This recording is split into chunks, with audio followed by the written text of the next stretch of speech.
Question d'un abonné. Comment faites-vous pour garder vos élèves motivés après 8-9 ans de pratique? Comment garder les élèves? Ou peut-être devrions-nous nous poser la question, pouvons-nous les garder? Ma réponse en 4 étapes. Si tu es nouveau sur ma chaîne, je suis Lionel Froidure et mon but est de t'aider à progresser en dehors de ton dojo. Découvre mon club vidéo de karaté avec des centaines de conseils et d'exercices qui aident des centaines de karatékas. La courbe nationale montre bien qu'il y a un creux dans les ados.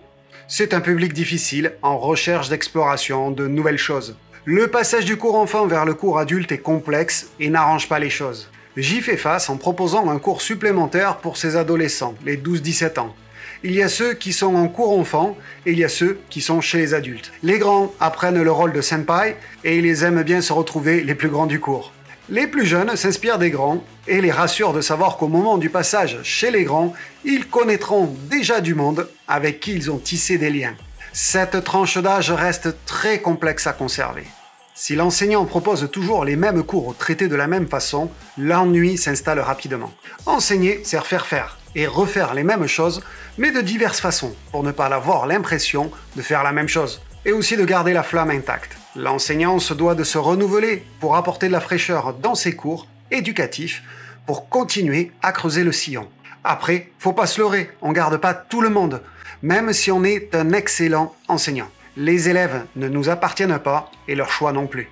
Nourrir les gradés, garder la flamme de l'apprentissage intacte, ne pas les laisser sur le côté pour s'occuper uniquement des débutants, ne pas non plus les charger de gérer le groupe des débutants. Ils ne sont pas là pour ça. J'en ai parlé dans une précédente vidéo. Les gradés sont fidèles, mais peuvent aussi tomber dans la lassitude de trouver et de faire toujours les mêmes choses et d'être mis de côté.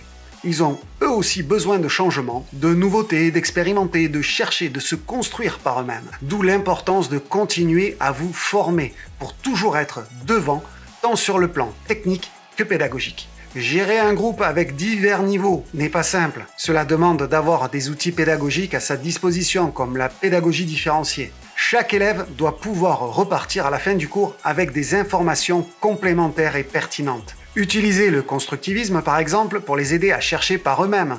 Et si tu veux des cours, des éducatifs pour aider tes élèves en cours, rejoins le club vidéo karaté pour découvrir de très nombreux éducatifs et exercices. 2/3 des membres sont enseignants ou assistent leur sensei. À très bientôt sur les tatamis d'ici ou d'ailleurs. Ciao!